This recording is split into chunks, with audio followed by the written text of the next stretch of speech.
There are fewer than 30 men in the world qualified to drive Formula One. A mere half dozen, perhaps, to win. At this moment, I'm inclined to think you're not one of them.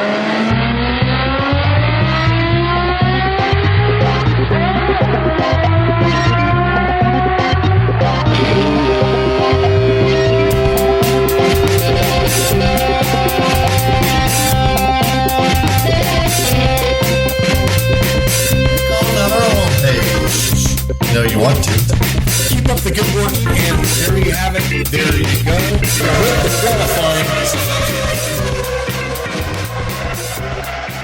Welcome to F1Weekly.com. My name is Clark Rogers. I'm the host of the program. I won't be joined by Nasir Hameed, but this is podcast number 1080, January 31st, 2025. As most of you know now, Nasir Hameed passed away exactly 1 week ago today, Friday.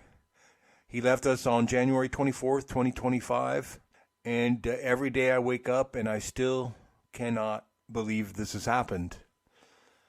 So I have to deal with that, but for the next few shows, we will celebrate Nasir Hameed, his life, and how lucky I was to have known him. Thanks for all the good thoughts from the F1 Weekly Familia. We really appreciate it. Anyone who wishes to record a quick segment on how Nasir Hameed affected you, changed you, whatever, send it on in. We'll be doing some of the early stuff. Lucien Byfield, who also produced the show, this segment on F1Weekly.com, Loosh on the Loose. He sent me his thoughts on Nasir Hameed, and we'll play those momentarily. I'm also going to bring in some early stuff from early 2006, when Nasir began doing his historical Mondial that evolved into Motorsports Mondial. His historical love of Formula One was just unsurpassed, and he just had so much knowledge that it was fun to do the show. It was so much fun, and we were so energetic and young at the beginning 20 years ago. So we'll probably play part one of the Martin Hines interview. That was his big interview. That was a big accomplishment. He had to go to Belgium for the big karting finales, and I believe that's where he ran into a young Josh Verstappen with his son Max way back in the day, and that's where he performed and did other interviews of young drivers. So we'll play Martin Hines. I'll also play the Historical Mondial. It's going to be tough for the next few months, but we have a lot of good material. Nasir has left us a plethora of interviews, thoughts, and comments, and I will be bringing those all year long, because really, this show will be able to continue, but without Nasir, it would be almost impossible. We just don't have that je ne sais quoi. I don't. That Nasir had, so I'm going to go as long as I can. So Nas, I miss you. I hope you're interviewing Fangio, Jim Clark, and the rest of them right now.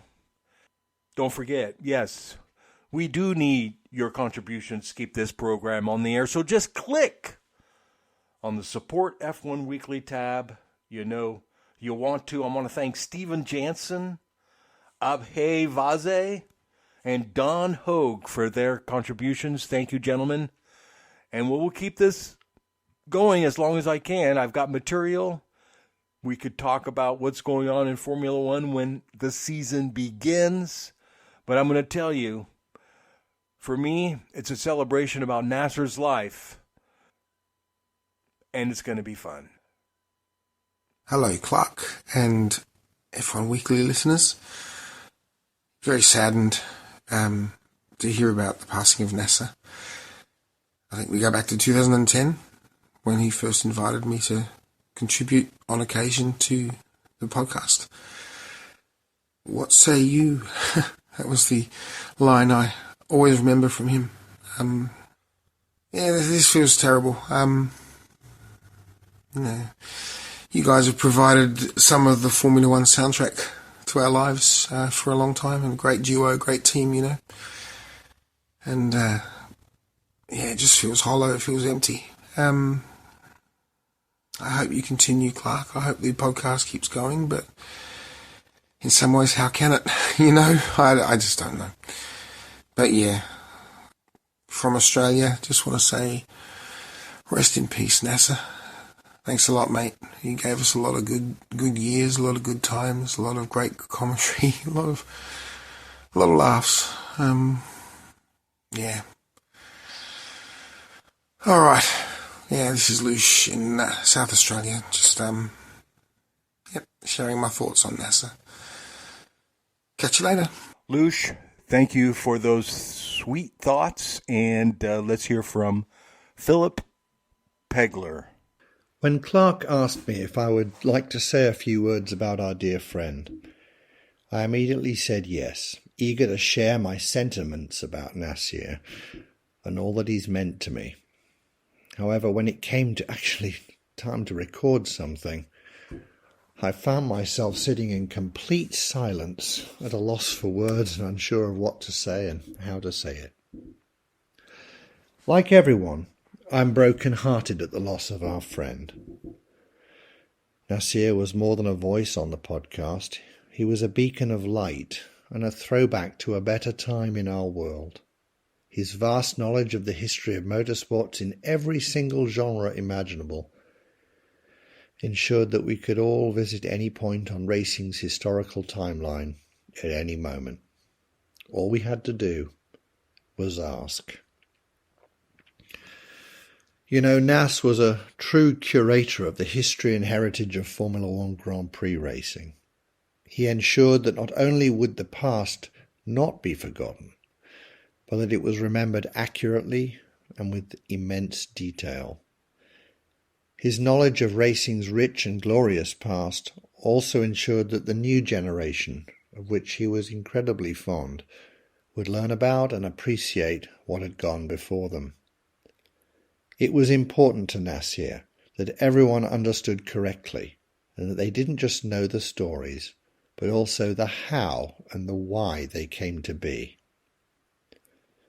Nasir's love for motorsports began as a child and served as the motivation to travel and explore the racetracks of the world. On the way, he met so many incredible people, from drivers to team owners and from sponsors to media personnel. Nasir's passion drove him forwards to never stop learning, and in turn he shared that knowledge with all of us, his fellow enthusiasts. For all intents and purposes, he was our master teacher, and we were his students. How very, very fortunate we have been. I first met Nasir several years ago when I was living in the UK.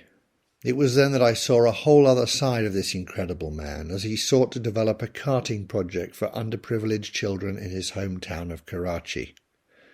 I built him a couple of karts and shipped them out there, and it was something of great joy for Nasir to watch the young boys and young girls experience a small piece of motorsport, something he had never had the chance to do himself. I feel confident in saying that the F1Weekly community was Nasir's motorsports family. On the podcast, he had a platform from which to speak to all of us at once. He loved and cherished his partnership with Clark, and the wonderful dynamic that they created together is something that I know we will all cherish forever. The last time I spoke with Nasir, the Monday before he passed away, he called me and greeted me with his usual, "Hello, chap." This always made me smile. He talked about being temporarily on the sidelines and how he looked forward to getting back on the road. He had so much planned for this year, and it's truly sad that he will not get to experience and live out those plans. In closing, I want to say that Nasir touched my life in a very special way. For years it was my dream to cultivate a career in professional motorsports, and it was Nasir's belief in me and my vision that gave me the confidence to pursue what I believed in myself. I owe him so much, and I'm eternally grateful. To his family, Rumika, his sister, Sarim, Zahir, Nimra and Umar, his nephews, I send my deepest sympathy, my heartfelt prayers to you all. Thank you for sharing Nasir with us and for making our lives that much brighter and that much happier.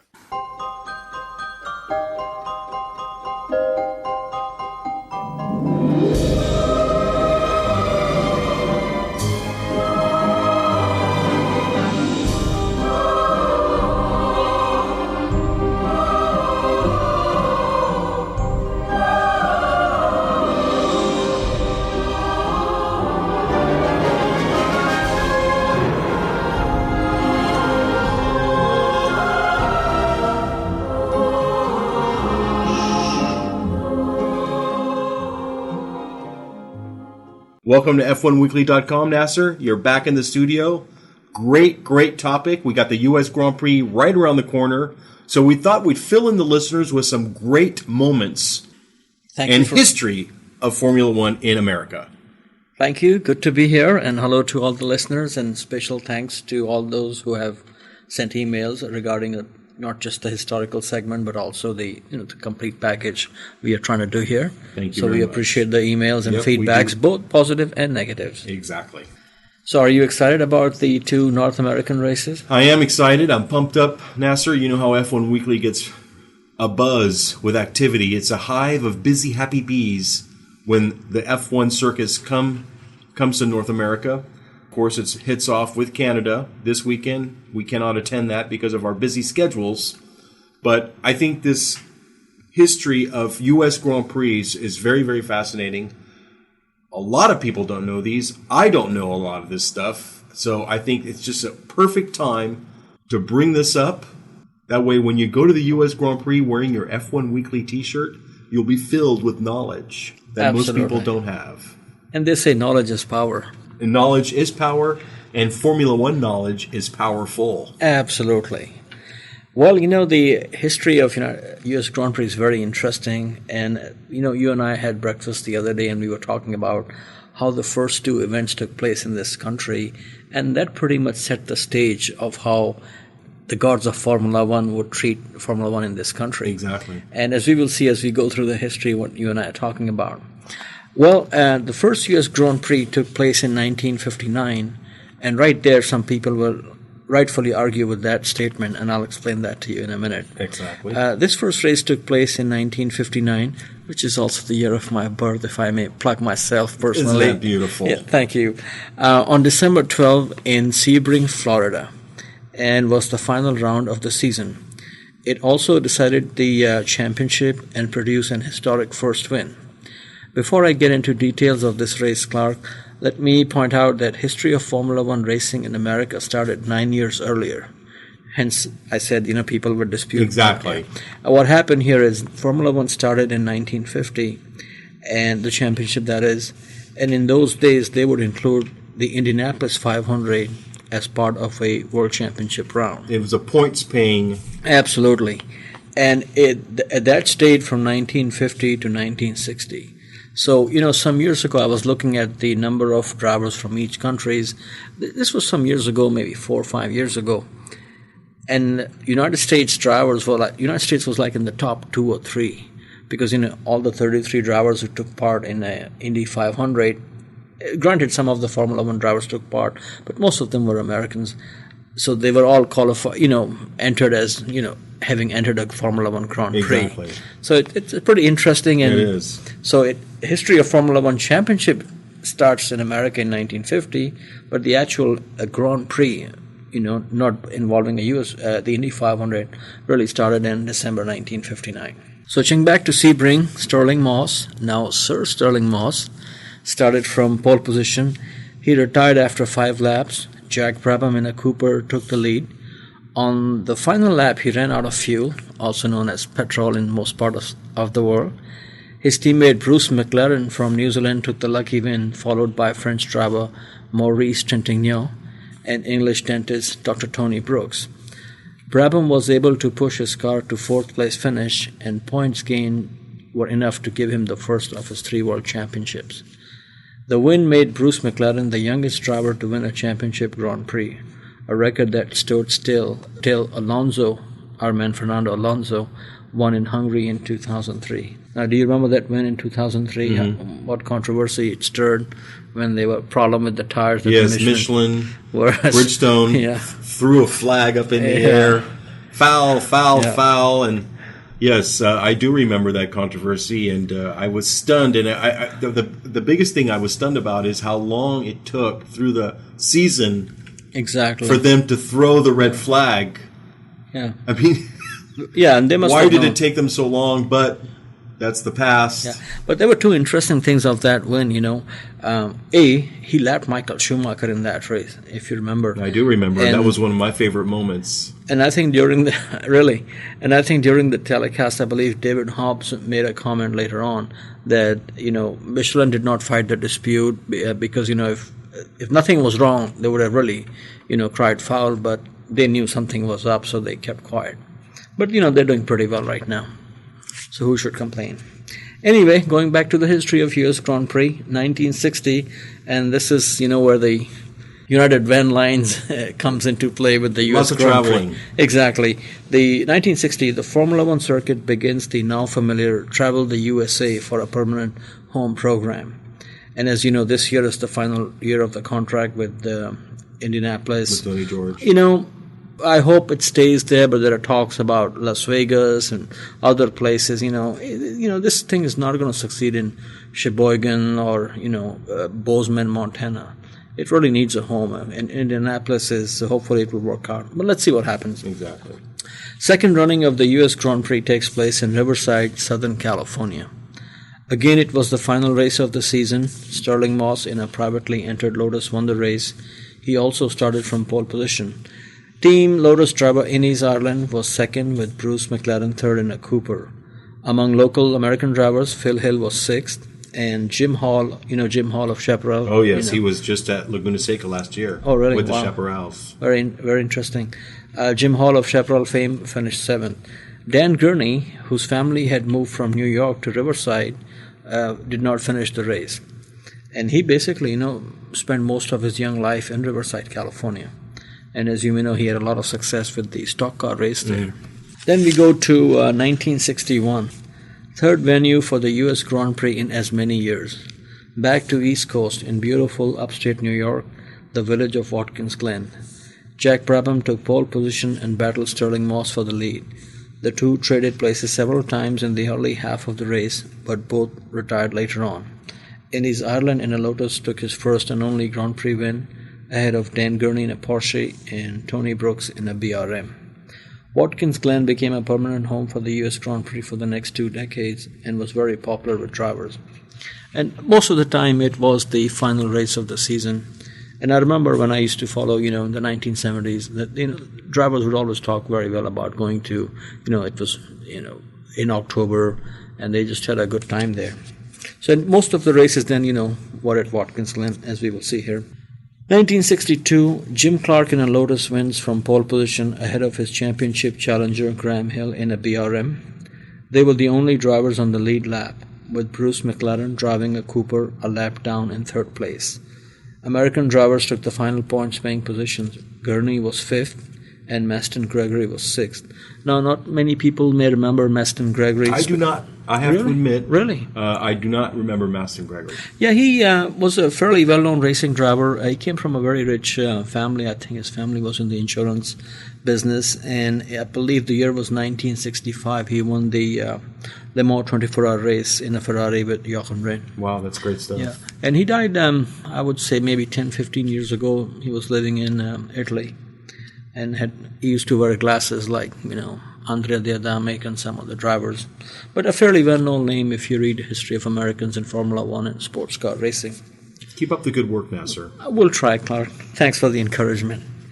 1963. Result was a 1-2 for BRM. And, BRM being British Racing Machines, Rubri-Owen organization. Graham Hill winning from pole position ahead of his American teammate Richie Ginther. Ginther is the man who gave Honda their first win in Formula One when he won the 1965 Mexican Grand Prix. And Ginther also passed away some years ago while vacationing in France. For the second year in a row, third place finisher was a lap down.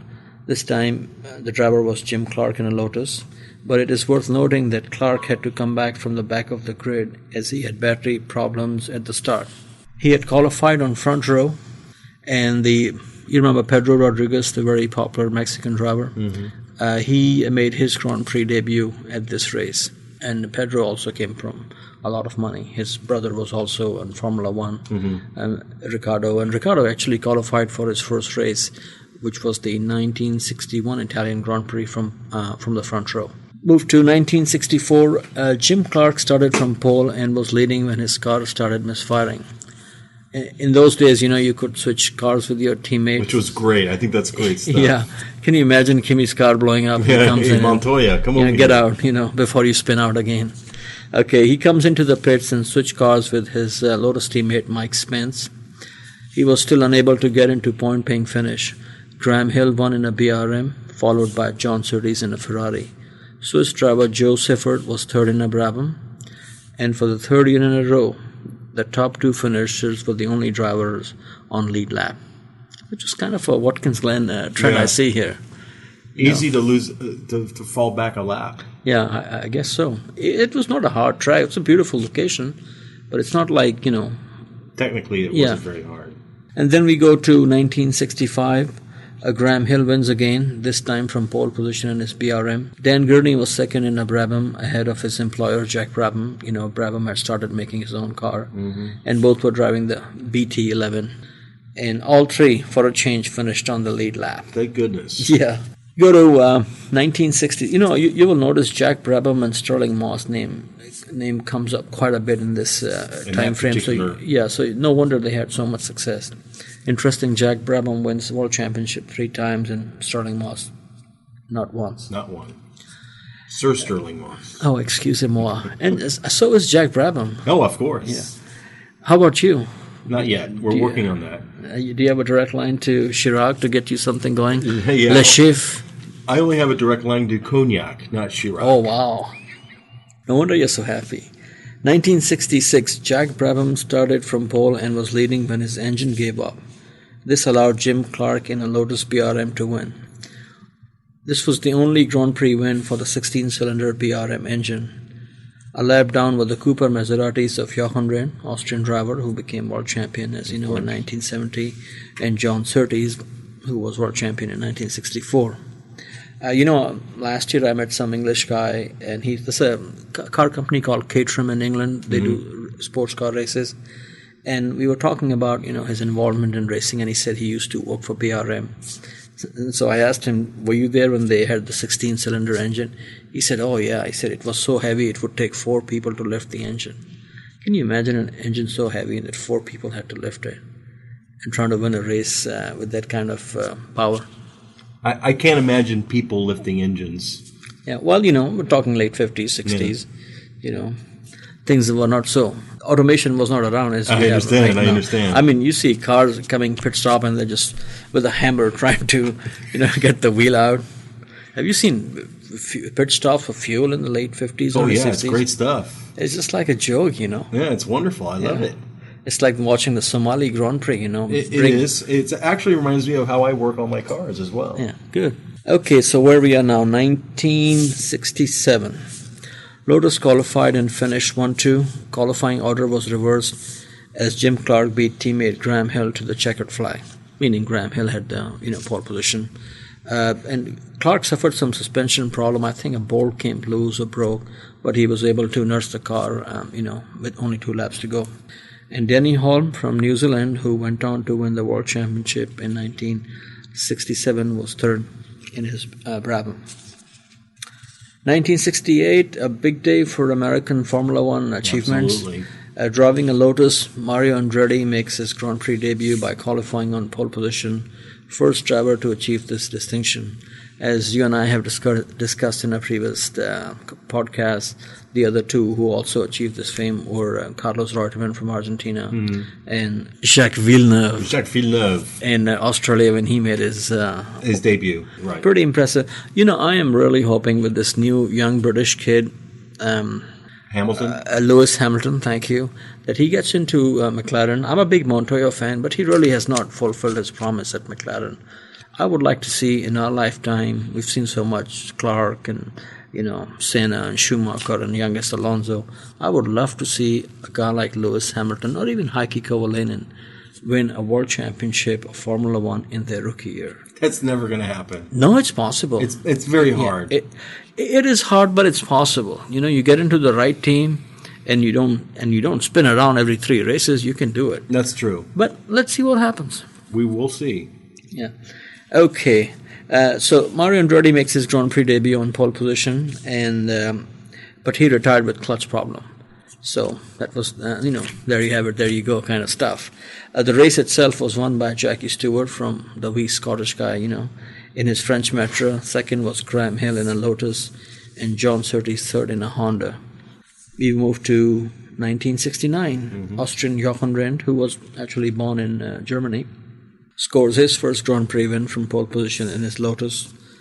Pierce Courage was second in his Brabham, with John Surtees third in his Brabham. Okay? And it was in this race where Graham Hill had a huge crash, actually the biggest crash of his life. A car racing crash, I should say. He died in a plane crash. Right. That would be bigger.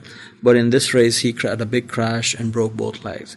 I read somewhere that what had happened is he had spun, and I don't know what he was trying to do, but he unbuckled his seat belts, and then either he forgot or was trying to come to the pits, but he had not put the seat belts on. And when the car went off, he was thrown out. So he was very lucky to not be killed. Survive. Yeah, exactly. And Watkins Glen had a lot of trees around those days. Yes. And just like Hockenheim, and safety was not what it is today. So lucky for Graham Hill that day. 1970, first Grand Prix win for Emerson Fittipaldi of Brazil in a Lotus. This was, shortly after Jochen Rindt was killed at Monza. Correct. He was leading the championship. And this race really sealed the fate for Jochen Rindt to become the first world champion posthumously.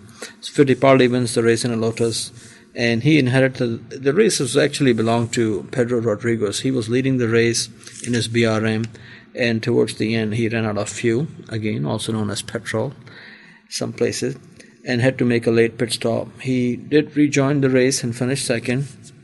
And third, very interestingly, making his Grand Prix debut was Fittipaldi's new teammate from Sweden, Reine Wissel. So he finished third on his Grand Prix debut. Excellent. But that was pretty much the highlight of his Formula One career. I saw an interview with Reine Wissel recently. I think it was about Lotus cars. And, he had such a great start, and they asked him what happened. He said, well, Colin Chapman, really liked Emerson Fittipaldi much better. But he did say that Fittipaldi was very quick. And that's what happens, cream rises to the top. People talk about technology in Formula One, or we should go to spec tires. No matter how you do it, whether it's spec tires or everybody's driving Williams or everybody's driving Super Aguris, top of the heap would still be, Alonso, Schumacher, Raikkonen, not in that order necessarily, but you're not going to see Frank Montani start going faster than Schumacher. Not today. Yeah, absolutely. Not in the next 5 years also. Okay, 1971. First and only Grand Prix win for popular French driver François Cévert in his Tyrrell. You remember him? François Cévert. Yeah, he was one of my favorites. He was. Very dashing. A hipster. Oh, yeah, he was. And, I don't know if you've seen it. I don't know what it was in his eyes, but he has very... It was a lady killer eyes he had, that's for sure. It was his first and, as I said, the only Grand Prix. Interesting feat about this win was... This was the first time a French driver had won a Formula One race since when? 1958. When Maurice Trintignant won the Monaco Grand Prix. And again, I don't want to make this like a death notice podcast, but just for information knowledge, Maurice Trintignant also passed away very recently in the last, I would say, few months. You probably heard that news. And in this race, 1971 US Grand Prix, Swiss driver Joe Siffert was second in a BRM, and Swedish driver Ronnie Peterson, Your favorite. my all-time favorite, was third in his March. 1972, Jackie Stewart leads Francois Cévert in a Tyrrell 1-2 from pole position. New Zealand's Denny Holm was third in a McLaren. 1973, sad day in the Formula One world. Tragedy strikes Watkins Glen as 1971 winner Francois Cévert is killed in a violent crash on Saturday, forcing Stewart to withdraw from what was going to be his 100th and final Grand Prix. Race won in a very close finish by Ronnie Peterson in a Lotus after a dynamic late race challenge from James Hunt in his March. I think the gap was like less than half a second. Yeah. Carlos Reutemann from Argentina was third in a Brabham. And I remember US Grand Prix of 1973 was the highest purse of all the Formula One races, $50,000. Wow. Things have changed now. Things have changed. They don't even talk about purses anymore. Yeah, you know what's interesting? But they still have them. Yeah, they do, and I don't know why it is. I mean, in U.S. racing, they always mention how much money, Not in Formula One. I don't know why. It's considered gauche and wrong. Gauche in Formula One. Please, have you seen these Red Bull hospitality suites? Yes. The energy station. Gauche, please. Anyway, you can't win all the battles, I'm not going to. Yeah, exactly. 1974, final race of the season was also the championship decider between Emerson Fittipaldi and Ferrari Swiss driver Clay Regazzoni. Jody Scheckter from South Africa had an outside chance. The race was about two Carloses. I remember this race very well. It was about Carlos Reutemann from Argentina and Carlos Pache from Brazil. Both were teammates at Brabham. Reutemann won the race and Pache was second. James Hunt was third, driving for Lord Alexander's Hesketh team. And unfortunately, there was tragedy again at Watkins Glen, both in 73 and 74. On lap 10, young Austrian driver Helmut Koenig was driving a Brabham also. He crashed head-on into the barriers and was killed instantly. I think what happened there, the barriers collapsed, you have the two Encore barriers. And if I'm not mistaken, this was only his second Formula One race. It's very sad. Yeah, it is. 1975 US Grand Prix. Still at Watkins Glen, newly crowned world champion caps off a great season by winning the final race of the season in his Ferrari over outgoing champion Emerson Fittipaldi in his McLaren. These two had a tremendous... This is like one of the great dynamic duels that were going on. And what happened, their tremendous battle was spoiled by Lauda's Ferrari teammate Regazzoni, because when these people came to lap him, he let Lauda go and held up Fittipaldi for quite a while.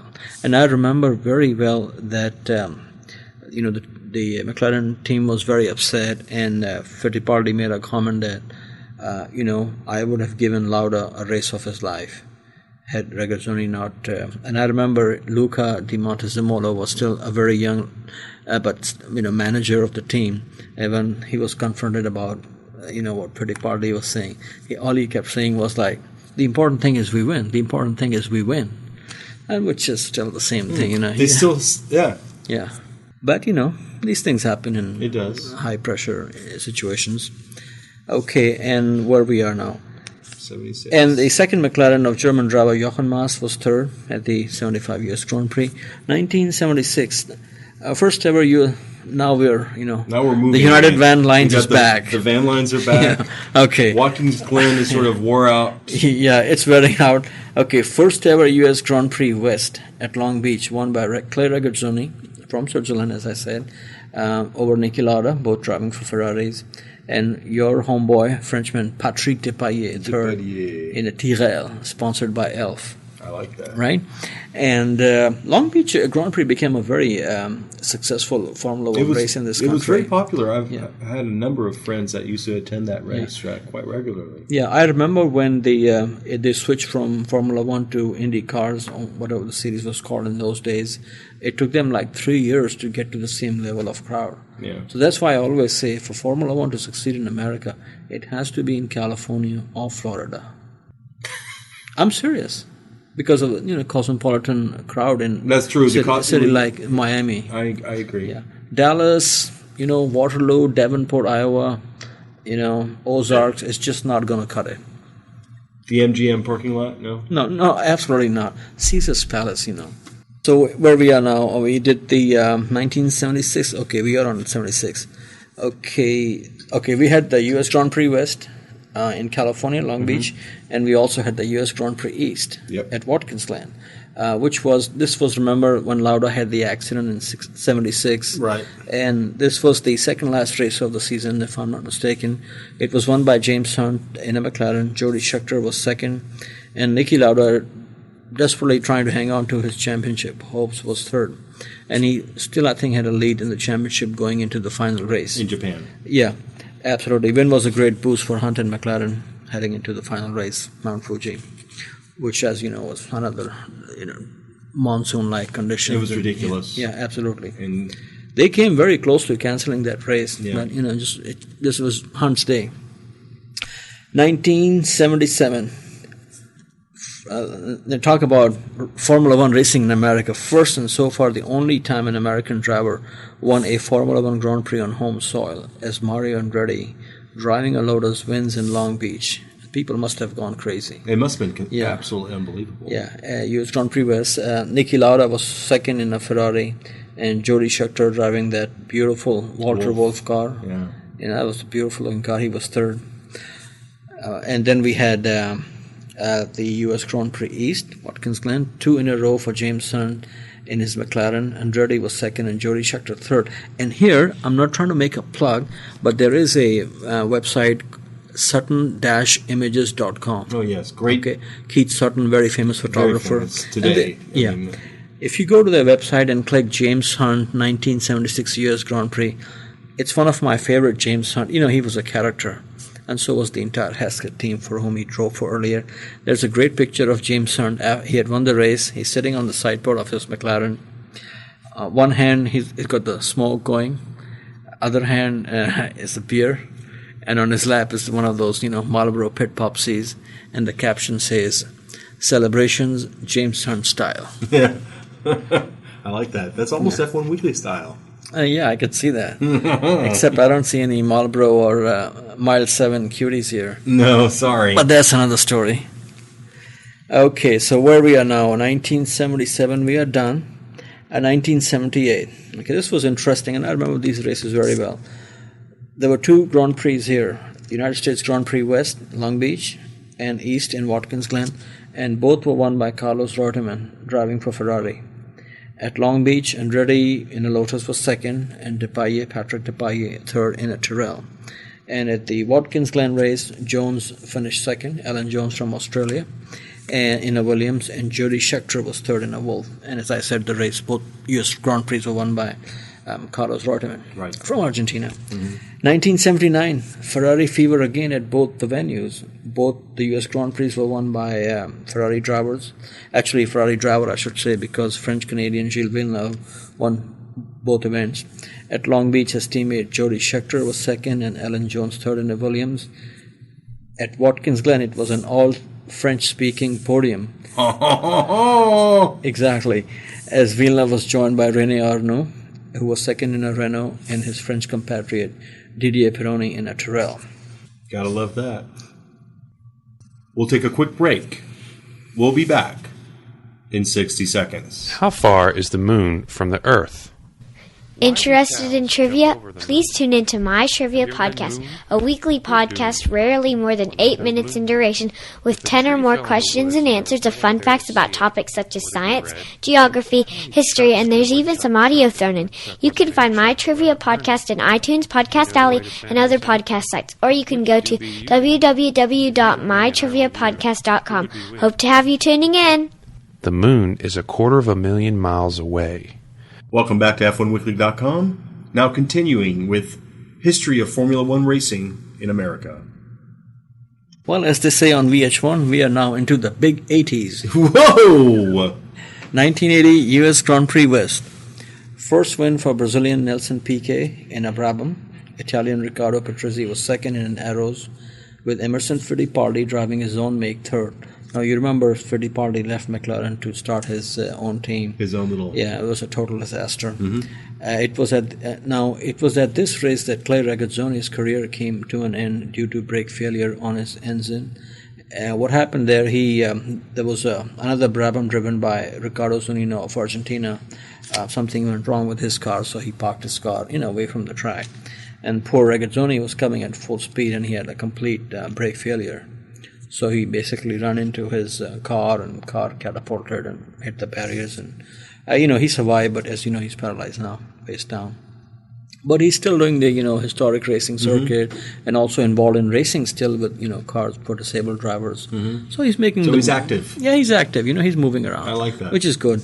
And he was a pretty good guy, Italian-speaking Swiss, and he won at I remember very well when Lauda won the championship in 1975 by finishing third at Monza.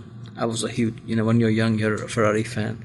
I was a huge fan. I remember distinctly when Clay Regazzoni won that race, and how excited I was, and everybody. It was Ferrari's first win Formula One championship in a long time. But time moves on. And then, of course, we had two races in 1980. We had the United States Grand Prix East, Watkins Glen, a surprise pole position for Bruno Giacomelli in his Alfa Romeo. Do you remember that name, Bruno Giacomelli? Vaguely. Yeah, he won, I think, the European Formula 3 or 2 championship with the BMW engine, then was in Formula 1 with Alfa Romeo for quite a while. And this was the only highlight of his career with Alfa Romeo, being on pole position. And some of the American listeners and non-American listeners will also remember him from IndyCar racing. In mid-80s, he raced for Pat Patrick's team in IndyCar races. Oh, really? Yeah. Fascinating. Exactly. But the race was a 1-2 Williams affair, 1980 Grand Prix. Australian Alan Jones winning with Carlos Reutemann second. And French pairing Ligier, driven by Didier Pironi, was third. And this was the adios for Watkins Glen. This was the final Grand Prix at Watkins Glen. And I don't think it was beginning to fall apart. Yeah. The paddock area wasn't up to speed. Yeah, safety and money is always and the safety issue. was definitely a big issue. Yeah. But, it should really come back. It's a nice little try. And because it's still being used today for Le NASCAR. Le NASCAR. And sports car races. Yeah, sports car races. Yeah, and they've done a lot of modification. They have. Yeah. But, it would take a lot of... Yeah. But I got to tell you, they did have some safety issues, apart from these two drivers getting killed. There was NASCAR driver J.D. McDuffie, he was killed. And, this guy, Tommy Kendall, Trans Am champion, he also broke his legs pretty badly at Watkins Glen some years ago. So they've had their, issues. Anyway, now things start to get exciting as far as F1 in America is concerned. Yep. 1981 Long Beach, another Williams 1-2, Jones winning and Reutemann second again. Nelson Piquet third in a Brabham, and 77 winner Mario Andretti was fourth. Now he was driving for Alfa Romeo. 1981 Vegas, baby. The circus comes to the parking. The first Formula One race in the parking lot of Caesars Palace saw the championship decided in the final race of the season. Reutemann was leading the championship. He started from pole position in his Williams, but really faded away quickly and failed to finish in the points. His teammate Alan Jones won the race, and there was no love lost between the two, because earlier Carlos Reutemann did not slow down in Brazil to let Jones win. Right. And Piquet took the title by finishing fifth. And recently I was reading an article with interview with Carlos Reutemann, and it was a Mickey Mouse circuit, in the parking lot. Oh yeah. Like a Monaco type. And they asked him, this was your only chance to win the World Championship, final race. You're on pole position, leading the race or whatever, and Piquet's trying to pass you. Why did you not stuff him into the wall? It would have been a racing accident, especially in a place like this. And he says, it's a race, it's a champion, it's no big deal. Which was kind of strange, but coming from Reutemann did not surprise me. He was always known as a moody kind of guy. But also, along with Peterson, one of my very big favorites. So, to each his own, I guess, yes, how you look at things. Now you see how what they will do to win a pole, let alone a... I don't know what you're talking about, Nasir. Yeah, Raskas, you'll get an idea. Let it go. Yeah, okay. Somebody's saying let it go. I'll let it go. Anyway, so there we are with 1981 Las Vegas Grand Prix. 1982, 3 Formula One races in 1 year in the United States. Now that's a first. Yeah, and who says there is not a following in America for Formula One? Lauda in a McLaren wins in Long Beach. Interestingly, pole position was won by Italian Andrea De Cesaris. Do you remember him? I do remember him. Yeah, and he was driving an Alfa Romeo. He crashed, as was expected, hence the nickname for him, Andrea De Crasheris. I remember at Brands Hatch in 1982, September, I was talking to one of the young, McLaren team was testing there. I was talking to one of the young interns there, and I said, who drove for your team last year? He says, De Cesaris. And I said, how was he? He said, oh, awful. He kept crashing. His record in his first, I think, 15 races was he crashed like 18 times. I like that. Yeah, and Gilles Villeneuve was almost there, right there. He was a crasher too. Yeah, but he was very quick though. Yeah. There's a difference when you spin out or crash when you're leading, then you're doing a huge E-Day. Remember him? Mm-hmm. Okay. John Watson wins the inaugural Detroit Grand Prix in a McLaren. Eddie Cheever was second in a Talbot Ligier Matra, while Las Vegas once again provided the excitement of season-ending championship decider. This time, the original Flying Finn Keke Rosberg took the world title in a Williams by placing fifth. Race was won by Italian Michele Alboreto in a Tyrrell, his maiden win. John Watson was second and Cheever third. And it was, in 1982, if you remember, Mario Andretti drove two races for Ferrari. Mm-hmm. One of them was at Monza, where he was on pole position. Right. And I was fortunate enough to be at that race, and he finished third in at the 1982 Las Vegas race. He retired due to suspension problem. And we go to 1983. Back to Long Beach. John Watson qualified 22nd and won the race for McLaren over teammate Lauda. I think this is the biggest comeback victory, starting so back. And, Rene, our teammate Lauda was second, and Rene Arnoux, one of my favorites. Fellow Frog, he was third in his Ferrari. And Michele Alboreto won the race in Detroit. Keke Rosberg was second and Watson third in the Detroit race. And the Vegas party was over by now, and the United States was left with only 2 Formula One races. So it's back and forth, all the time. Wow. 1984, Detroit. Nelson Piquet is the winner in a Brabham.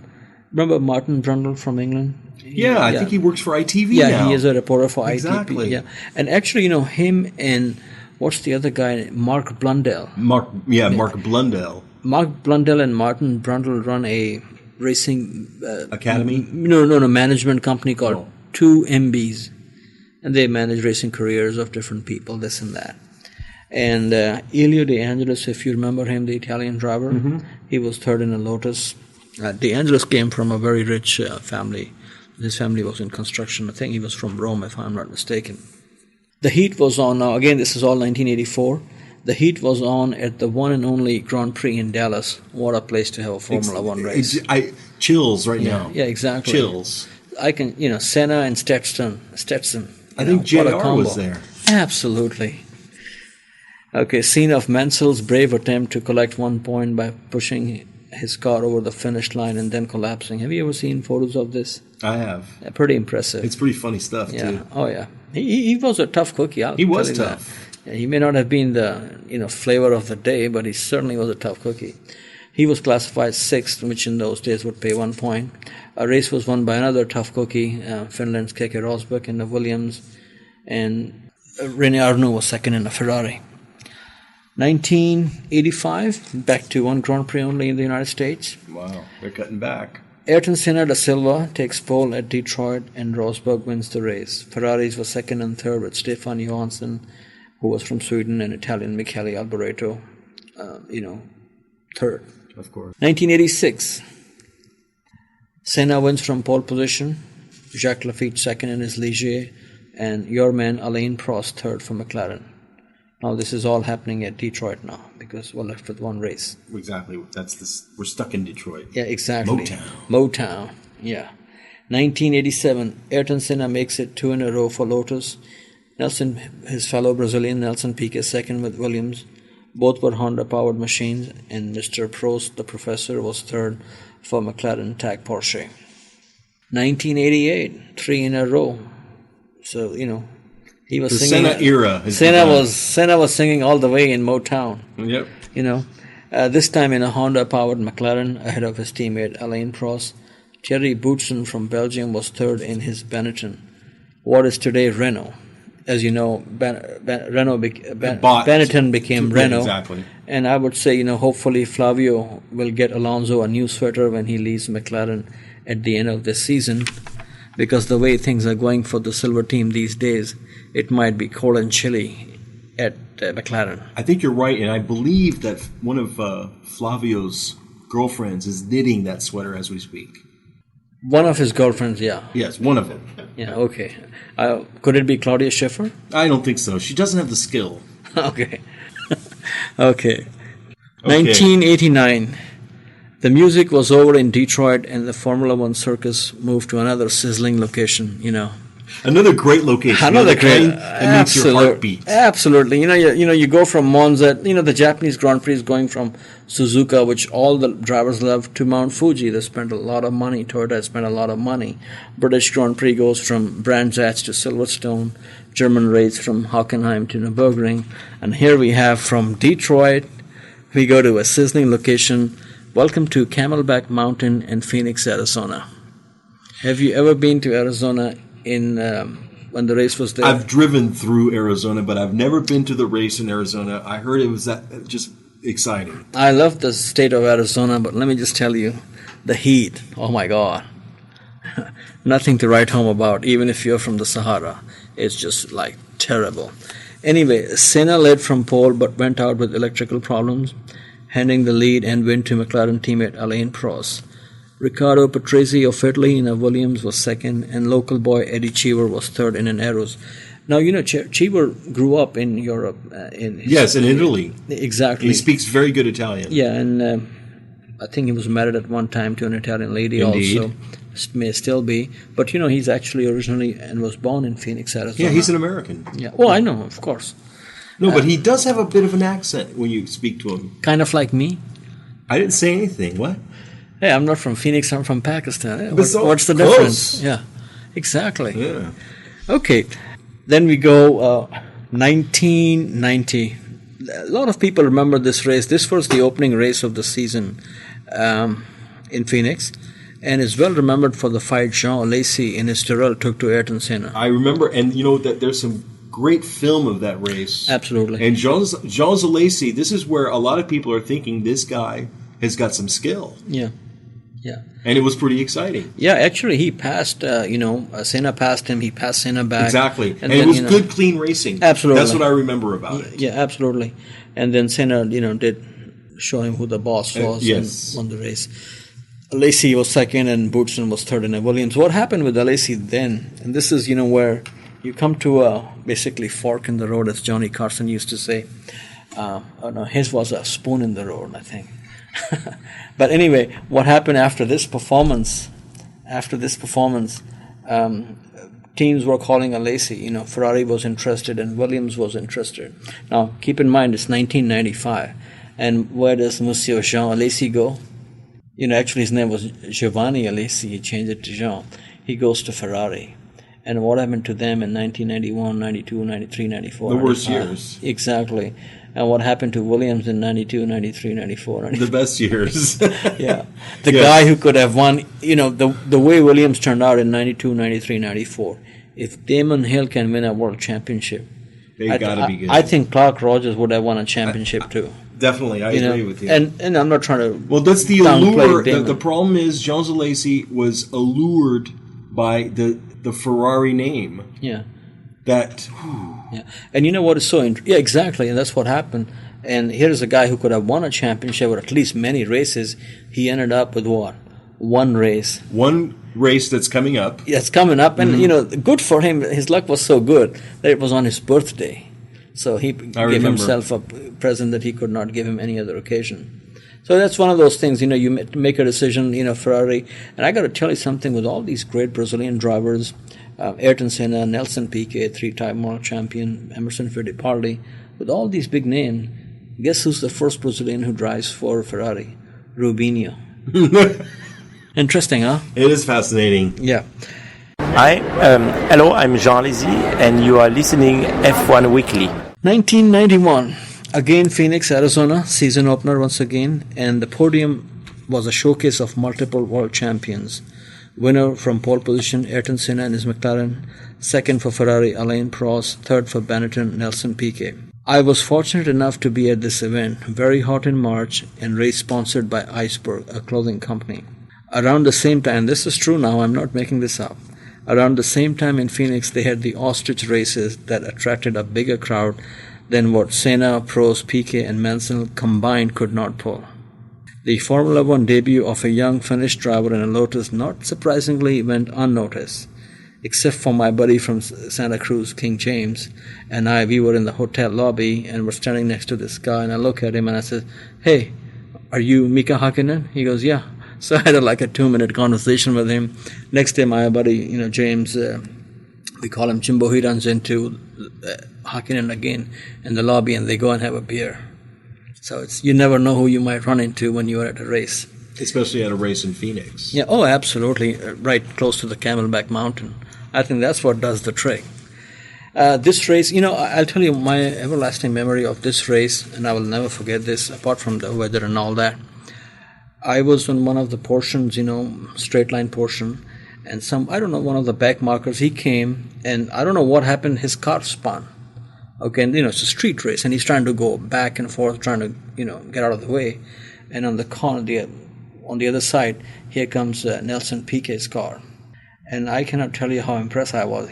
Nelson Piquet is coming full blast, and as this guy is taking his car back and forth, Piquet is turning his car right and left and passed by him. And all through this couple of turns Piquet he never even slowed down. And I was just like, wow. I was shell-shocked. Yeah, it was beautiful. That's what a professional driver does. Aha. Mm-hmm. Okay, this race in Phoenix in 1991 was the last Grand Prix event in the United States. Formula One would not rise again in this country till 2000. Thanks to Tony George, who takes a lot of flack for splitting up the open wheels series, but as far as Formula One is concerned, thanks to him, from the ashes of Phoenix rose the pagoda of Brickyard. And ladies and gentlemen, welcome the United States Grand Prix at Indianapolis. There you have it, Clark. And here I go. Keep up the good work, Nasir. There you have it. Fantastic. A summary of all the Formula One Grand Prix in the United States of America. Some good stuff. Some of those cities not great. Any final words, Nasir? No, all the cities are great. It's just that, it has to be in a place. Detroit is a great city. I love going to Arizona. It's a beautiful place. I've been there many times. Dallas, I'm not sure. No, I'm sure it's a good city. I've never been there, so I will not comment. But Riverside, California, New York is great. So we just need to find the right home, what the right market is. And we'll see how it goes.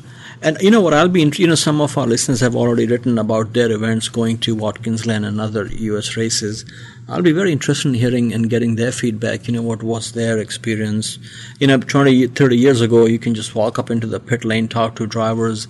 Now, like Roger Penske said the other day on the interview, you can, I've been to every U.S. Grand Prix at Indianapolis.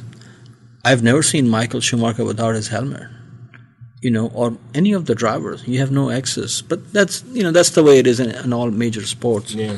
But we have to keep supporting the U.S. Grand Prix. It's important we have agree. a Formula One race in this country. I want everybody to go to the U.S. Grand Prix if you're listening to F1 Weekly, and I want you to wear your F1 Weekly shirt at the U.S. Grand Prix. And you will be hanging out at one of the... I will be there also, but you're going earlier. You are hanging out at one of the locations, right? On Saturday, I believe. Well, we'll be at the hotel on Friday to meet listeners. Friday 7:30, Friday evening at the Holiday Inn at the International Airport of Indianapolis. Okay, it's Friday evening. Friday evening, 7:30 p.m. in the lounge. There's a nice sports bar lounge there, but they serve food, so you don't have to be 21 to attend. You could be 15, 16, whatever. Yeah. And you could come, buy me a Pepsi, and we could talk about Formula One, talk about F1 Weekly, and you can give us some hints about what you would like to hear for the rest of the season. I get on Friday evenings around 7:30, ironically. So you can I'll just scoot walk over, there. absolutely, and look forward to meeting some of the Exactly. listeners. So everybody show up to the lounge, meet Nasir, Clark Rogers, and my co-host, Steve Faub. There you have it. And I'll take a Diet Pepsi. A Diet Pepsi for Thank you. you. Okay, all that's been ordered. We'll see everyone at the U.S. Grand Prix. Good night, Nasir. Thank you and good night. This is Desiree for F1Weekly.com, thanking you, the subscribers and members of our listening audience, for listening to our podcast, reporting and commenting on Formula One, the highest echelon of motorsport, a blend of technology, tradition, glamour, and guts, all wrapped up in a high-speed package. That's F1Weekly.com for all your Formula One needs. Welcome back to F1Weekly.com. Clark Rogers here, your host. And now we're going to go into the Nasir segment because we love Nasir, our historical correspondent, and he's going to give us the Motorsports Mondial headlines of the day. Nasir, welcome. Thank you. Good to be here. Hello, listeners. That's my Des impression. Excellent. Okay, moving forward, starting with racing on two wheels. Final race of the MotoGP Championship took place in Valencia, Spain. And big congratulations to Nicky Hayden, the Kentucky kid, for finishing third and winning the World Championship. He is the first American to win the championship since Kenny Roberts Jr., who is also known as KR. JR did that in 2000. The race itself was won by Troy Bayliss of Australia, ahead of fellow Ducati rider Loris Capirossi of Italy. World Rally Championship, thanks to Marcus Grönholm rolling over his Ford and only taking the fifth spot, your fellow frog Sebastian Loeb was sitting home with a broken arm and picked up the World Championship of rallying. That's called winning the championship on the couch. Exactly. And the race itself was won by Mikko Hirvonen in a Ford Focus. Peter Solberg was second in a Subaru and Manfred Stoll in a Peugeot third. NASCAR, the N-Series, the boys were racing in Atlanta, and Tony Stewart was smoking, and that's his nickname also.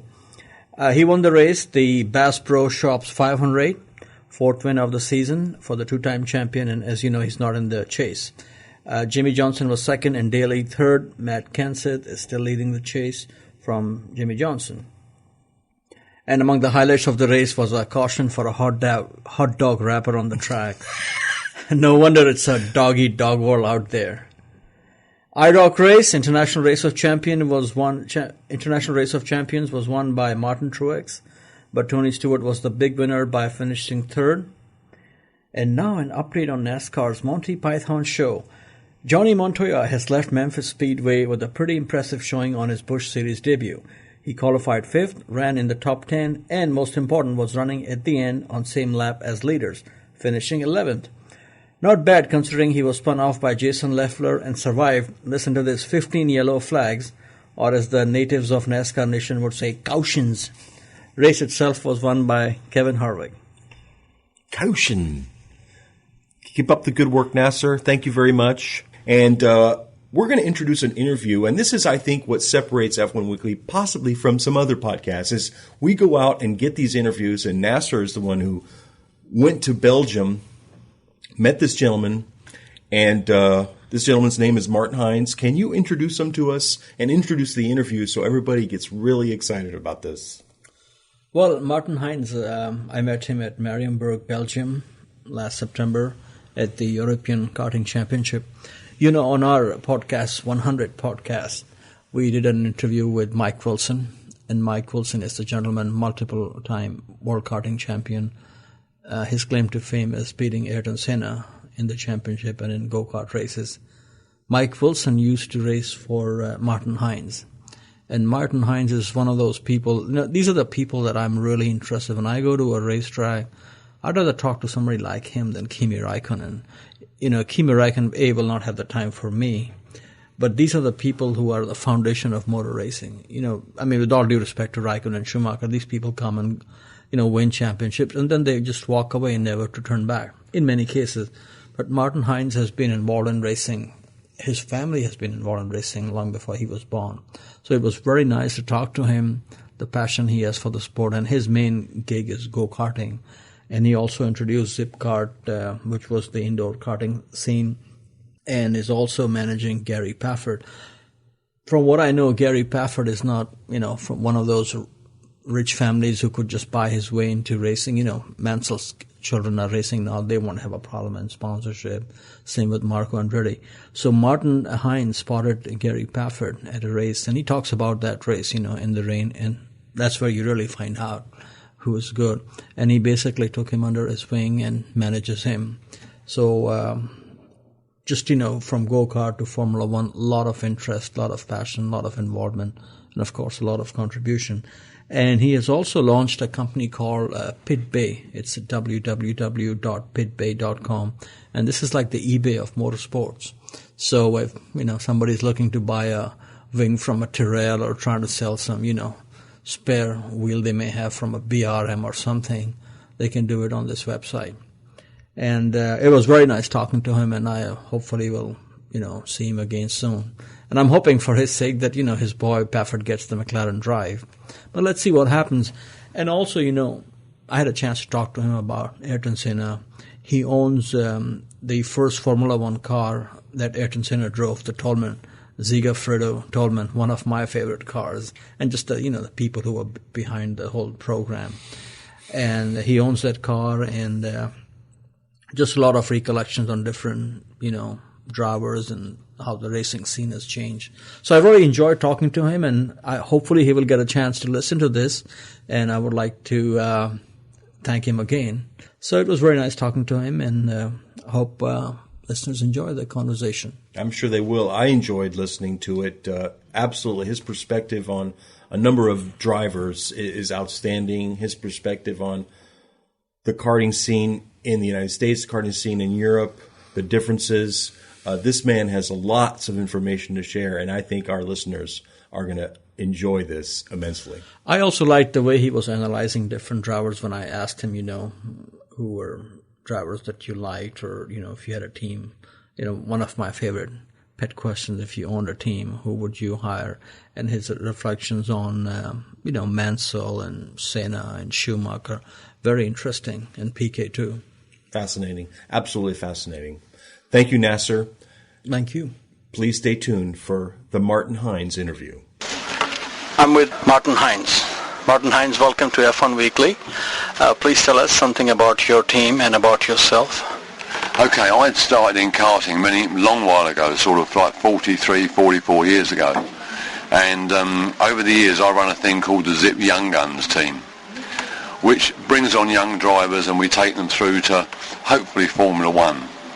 Some of the drivers' names that you'll probably know from being in our Young Guns team with us was David Coulthard, Anthony Davidson, who's a test driver with Honda and maybe a driver for next year, Gary Pavitt, who's currently with McLaren as a test driver and we think maybe we'll partner Alonso next year, Lewis Hamilton, who's winning GP2, Mike Conway, who's winning the British GP Formula 3 championships at the moment. My own son, in fact, races for Panos in the British GT championships, which they're leading at the moment. So there's lots of young drivers that have all come through us. And the name is that it's not just about talent, it's about all the other things that you need around you. And you have to have your head right. Most importantly, the young drivers need to want to win more than anything else. And so it's been a very interesting life. Apart from that, we also manufacture things called supercars, which are the 250cc gearbox cars. Well, in fact, I pioneered in 1970. I built the first ever supercar. I took superkarting to Australia, South Africa, and of course America in 1976 when I raced in Daytona, and 78 when I won the World Endurance Championships at Daytona on the supercar. And of course now in America that's a big thing, supercars, with a lot of the motorcycle boys that all race, especially because there's that great circuit you've got down in, just trying to think of it, the one with the corkscrew. Laguna Circuit. I raced at Laguna a couple of times in the supercar, fantastic venue. So I live a world of karting. One of the other things that we pioneered, of course, was indoor karting. I built the first ever indoor karts in 1982, and that's where it all started, in a little place in Clapham in London, and then it spread to a worldwide industry. A little bit more about yourself. How did you get involved in racing? I know racing is very popular in England. And was there any racing in your family, or was this something that just you caught on? No, my family was always involved in speedway racing. which is the oval, the dirt cinders speedway. And I was heavily involved with that when I was a child. From the time of 1 year old, every weekend I was at a speedway race somewhere, or every day in fact, 'cause it used to run all through the week. And my uncle used to race in speedway and was very well known in Europe, and in the World Championships he finished twice runner-up. And my father used to run the race meetings. So I was brought into a world of speedway and motorcycle racing, and when I got to sort of 14, 15, I wanted to go to speedway racing, and my mother thought that was far too dangerous. At this time, it was about 1961, 62, my uncle had just retired from speedway, and he took up karting. That obviously come to England in about 1958. It come over with Art Ingalls, brought his first ever kart over to Mildenhall, to an RAF base, and I watched him at a couple of these little kart meetings, which were then big steel chassis with a lawnmower engine and